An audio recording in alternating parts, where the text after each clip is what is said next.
just delighted that you would all make time for what I think is going to be an extraordinary event.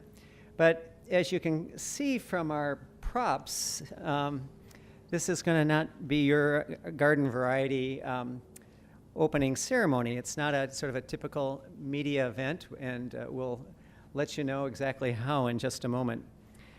And the events are not just sort of inside this tent, this slice of Ella Fitzgerald Park on Prairie Street between Grove and Florence. It's also an event about the broader Live6 district, encompassing a span of assets and opportunities across an area of Northwest Detroit defined by the McNichols and Livernois corridors. Because within that district, we are bearing witness to extraordinary developments of real power and potential. There's Mayor Duggan's Fitz Forward initiative, a set of investments and activities that hold the promise of being game-changing models for revitalization that builds with community. There's Revitalizing the Civic Commons effort, part of a 5-city effort to reanimate public parks and spaces. There's the new site of the Homebase, a renovated storefront on McNichols that will house the Detroit Collaborative Design Center, the Live6 Alliance, city planning activities, and other community groups. There's a new coffee shop next to the Homebase, which is a signal of the powerful revitalization yet to come along McNichols. Each of these energies is a precursor to something larger: residential renovation, reclamation, and repopulation. Commercial vitality radiating out from key intersections and all up and down the great corridors of Livernois and McNichol.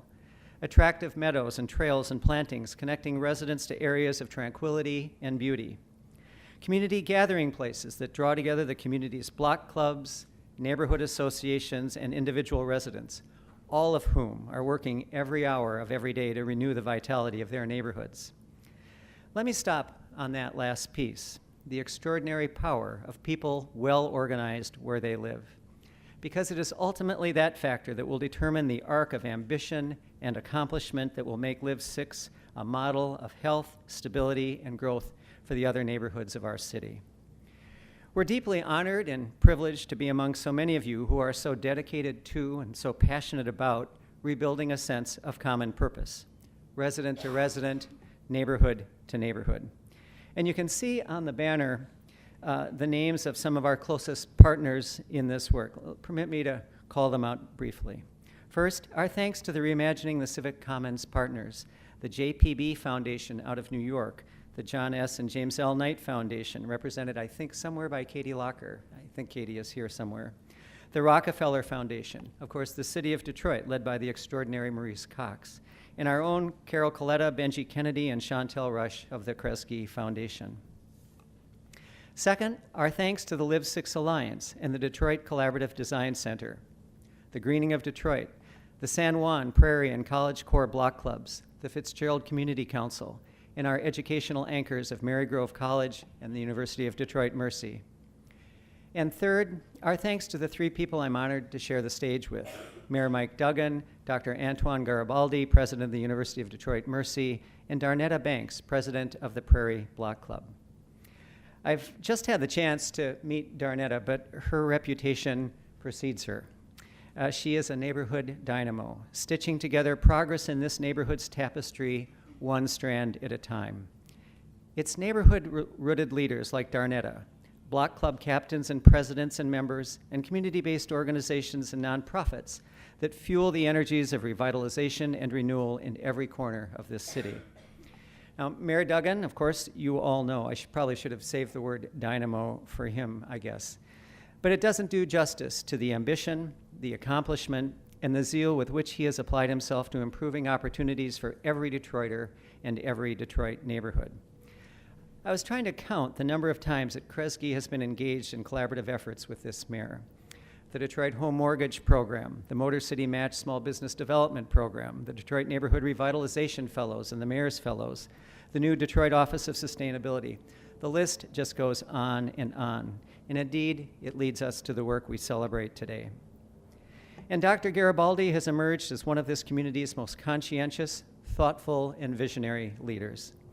On a similarly sunny day 2 years ago on the lawn of University of Detroit Mercy, I stood alongside Dr. Garibaldi, Mike Forsyth, and many other community leaders to announce the formation of the Live6 Alliance, a new alliance dedicated to tackling the challenges of the Livernois 6 Mile District.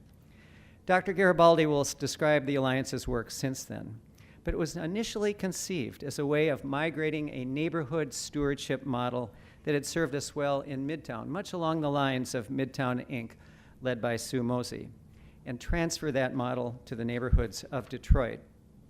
Well, it turns out that you can't really migrate a model of community organizing and development from Midtown to a neighborhood. You can be inspired by it, you can take your bearings from it, you can even steal an idea or two from it, but you can't expect a carbon copy, probably not even a facsimile, and you don't want to. Because the act of neighborhood revitalization and stewardship must be rooted in the specifics of place, in the fiber of culture and traditions of service that have been layered over time and that define how a community works, that determine how individual identity is formed, that shape how informal networks of support and mutual assistance are forged. That's why the Live6 Alliance is so terribly important. It will be a reflection of community impulses, a channel for community aspiration. Kresge believes in this model enough to have made a grant of $2.2 million to it. $1 million for the renovation of Homebase and another $1.2 million for the Alliance's core operations. Those investments represent not just an acknowledgement of the Alliance's progress and promise, but also of Kresge's heightened focus on and investment in the neighborhoods of Detroit. That means working with partners across the city to stitch together a comprehensive and effective system of early childhood development, to strengthen the problem-solving capacities of community-based organizations, to ensure the availability of safe, affordable housing, to promote the return of vibrancy to neighborhood commercial corridors, to help repurpose blighted and vacant land to constructive community uses, to support the ability of artists to creatively deconstruct a community's challenges and identify new pathways to social well-being. We will put our institution's money to work in pursuit of these purposes. In the Live6 district alone, we intend to spend in excess of $20 million over the next 5 years.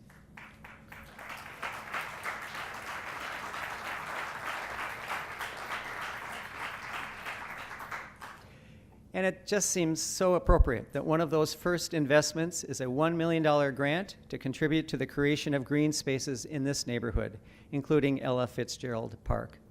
You know, what a wonderfully named park. This is named for a musician that my mother told me when I think I was all of 6 years old was the most gifted singer of the 20th century, and that hers were the only records that were worth collecting. And for a musician who epitomizes bringing people together. She was as comfortable in Harlem's Apollo Theater as she was in Carnegie Hall. She moved effortlessly between swing, blues, and bop. She even recorded a Motown tune. I can't imagine many of you knew that. It was actually a redo of the Temptations' classic, Get Ready. So every time I visit this park, I'll remember that it is Ella's place, a place intended for us to come together as a community, to connect across our differences, to see the possibilities in working together, a place where we are getting ready to move forward together. So with that, let me turn over the podium to our great Mayor, Mike Duggan.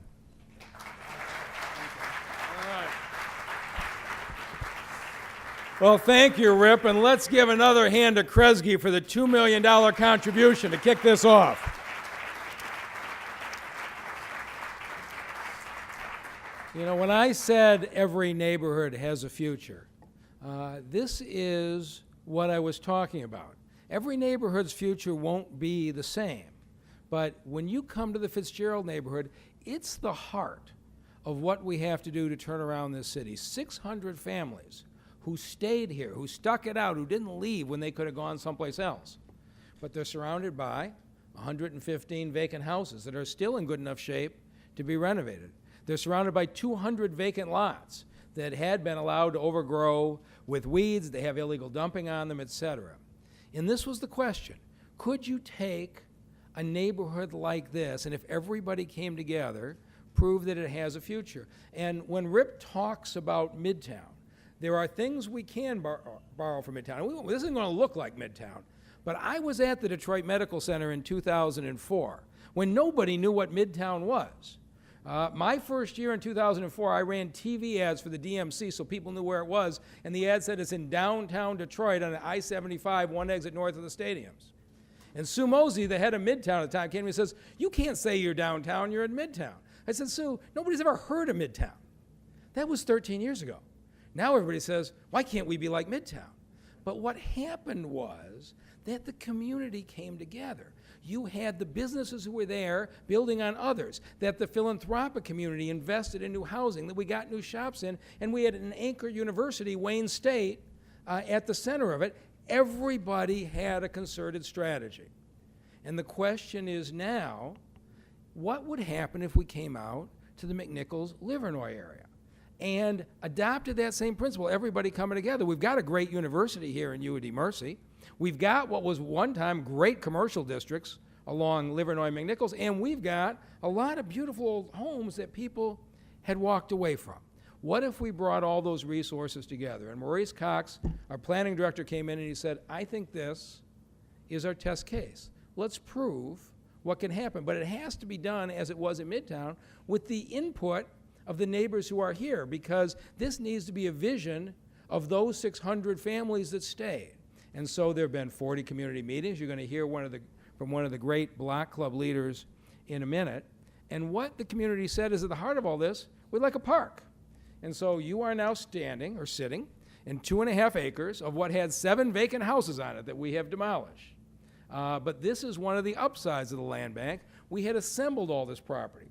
We could create this, and we're going to break ground today on the Ella Fitzgerald Park that by next summer we'll have basketball courts and grills and picnic areas and walking trails. It'll be a place of beauty at the center of this neighborhood. It's going to connect up to a bike walking trail that will bisect this entire neighborhood. And we are going to see over the next 2 years the developers renovate all 115 vacant houses, moving families in, along McNichols and Livernois. You're going to see the bond issue that I expect to be approved by the City Council in the next week or so. And we are going to build out beautiful streetscapes. Because why? Right now, Midtown's coming back because entrepreneurs want to be there. Our challenge now is we need to create an environment where entrepreneurs want to come here and locate here and make money here. And if we invest in the kind of streetscapes and medians and the like, and we continue to expand on things like Motor City Match, and you move 115 families in, you can get people to come back. That's the vision, and we're starting it today with the turning of the shovel on the Ella Fitzgerald Park at the center of it all. And so to everybody who has made this possible, every person from the community who participated in the 40 community meetings, for all of our investors, I just want to say thank you. Over the next year or two, this, if we execute this the way we're planning, this will be a neighborhood that people from around the country come and say, you don't have to give up on your neighborhoods. You can bring people back. You can bring a neighborhood back. We did it here in Fitzgerald. And with that, I want to introduce somebody who's going to be a huge partner. We're announcing also the opening of the Neighborhood Design Center over on McNichols, where members of the community can go over and talk to folks from both Kresge, the planning department, and from the UD-Mercy Design Center, who will be staffing that, because we're taking the expertise of UD-Mercy and putting it in the neighborhood where they can interact with the citizens. And the man behind that effort is the great president of the University of Detroit Mercy, President Antoine Garibaldi. Dr. Garibaldi.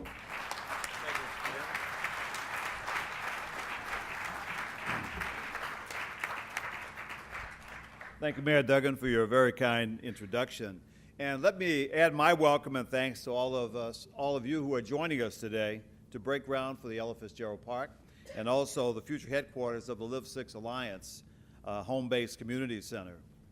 Everyone here today is very, very important, but allow me just to acknowledge a few people. I want to acknowledge the presence of our Vice Chair of the Board of Trustees, Mike McNamara, who is here. Also, Live6 Alliance board members, Benji Kennedy, and also Tasha Tabron was not able to join us today. She's with J.P. Morgan Chase, but she's another one of our key members. And then also we have a number of individuals who are from the university, our faculty, staff, and also students, and also some alumni who have joined us today. I also want to acknowledge Lauren Hood and also Michael Forsythe, who are co-directors of the Live6 Alliance, and so many people in this neighborhood have certainly seen much of them over the last couple of years and even before that in Michael's case.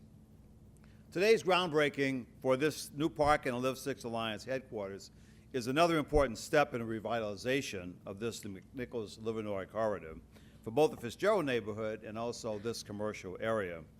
Just 3 years ago, as Rep. Rapson mentioned, on September 2014, we had a similar groundbreaking as work was about to begin on the renovations of the median on Livernois Avenue.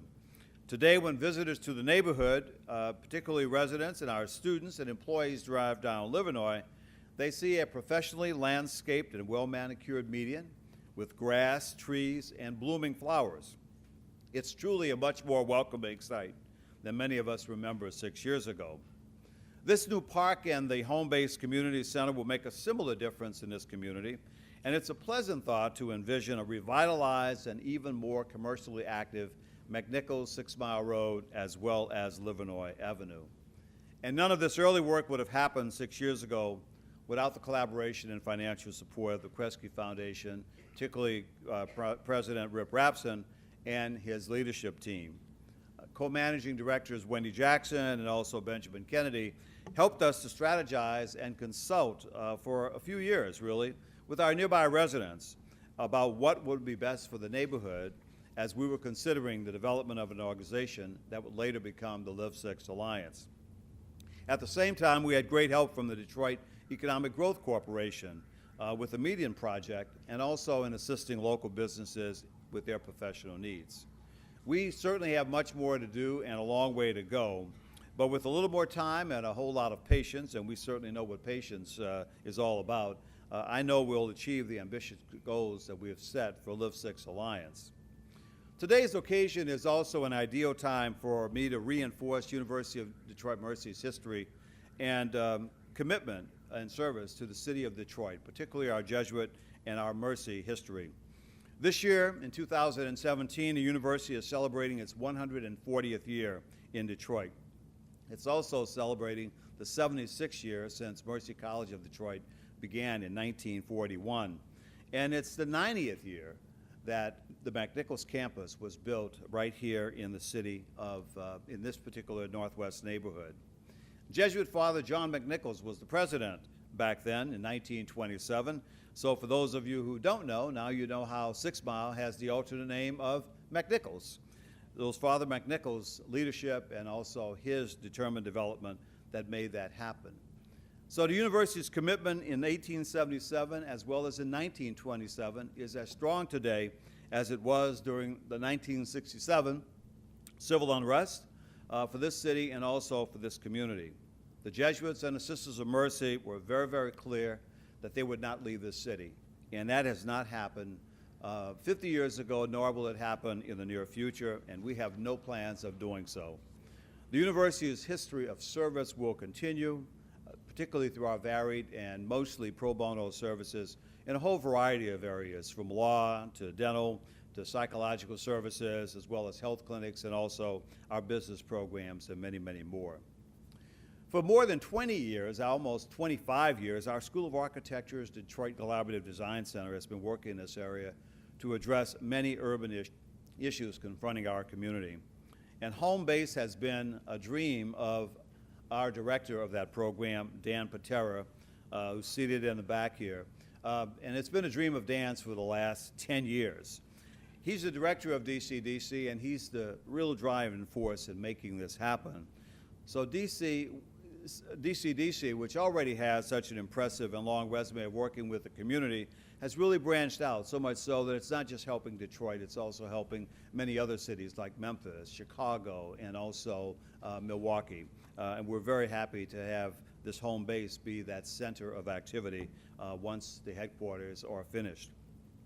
So with the future opening of the Homebase Community Center, Live6 Alliance has a permanent home that will serve an important community asset. And as many of you know, Live6 Alliance began 2 years ago and continues to play a vital role in Detroit's continued resurgence. The impact is really tangible, and the organization continues to build and establish linkages, particularly in this community. Projects such as the farmers market, which those of you who live in the neighborhood have probably seen over almost every 2 weeks. There's one this coming Saturday and the following Saturday, for those of you who would like to join us, provides residents with an opportunity to purchase fresh food and products in their backyard during the summer and fall. The Speakeasy monthly meetings that Lauren Hood has led also provide essential forums of discussion and connection with our residents, as well as our students, our faculty, staff, and also nearby organizations on how we can work together to improve the neighborhood. And most particularly our students. In August of the last 3 years, more than 300 of our first-year students have joined in neighborhoods and sat on greens just like this, working with the Greening of Detroit and also lots of other local neighborhoods to provide some much-needed cleanup in this neighborhood. That has been very, very important, not just for the neighbors, but it's been very, very important to them as we continue to reinforce their commitment of service here at the university. But some of the other Live6 Alliance initiatives, such as the book clubs meetings, the neighborhood councils, the homeowners associations conversations, and also the work with the businesses have been extremely productive, and we have been pleased to host several of those meetings on campus as we collectively work to improve the entire neighborhood. So as I said 2 years ago at the Live6 Alliance press conference, Detroit Mercy's role in this effort is primarily to be a convener, a conduit, and a facilitator so that we can achieve Live6 Alliance's 4 primary goals: placemaking, a neighborhood stabilization, business attraction and retention, and also safety and security. And I believe we're making steady progress because of our genuine collaborations, and I'm very excited that this neighborhood development train is picking up speed, and it will move faster very, very soon. So thank you, everyone, for joining us today, and also for all of the individual and collective contributions that many of you who are in this room have made. As Mayor Duggan and also Rip Rapson have mentioned, we have a very dynamic person with us today who is going to say a few words, and that's Darnetta Banks, who is the president of the Prairie Street Block Club. This is one of many neighborhood organizations that's been invested in the collaboration both for Live6 Alliance as well as through other parts of this particular neighborhood. She's worked with Kresge Foundation, the City of Detroit, and many other organizations, and I want to thank her for being a community partner and invite her to the podium to share a few words as our residents would to talk about the importance of the work that is going to happen here in this community. Thank you.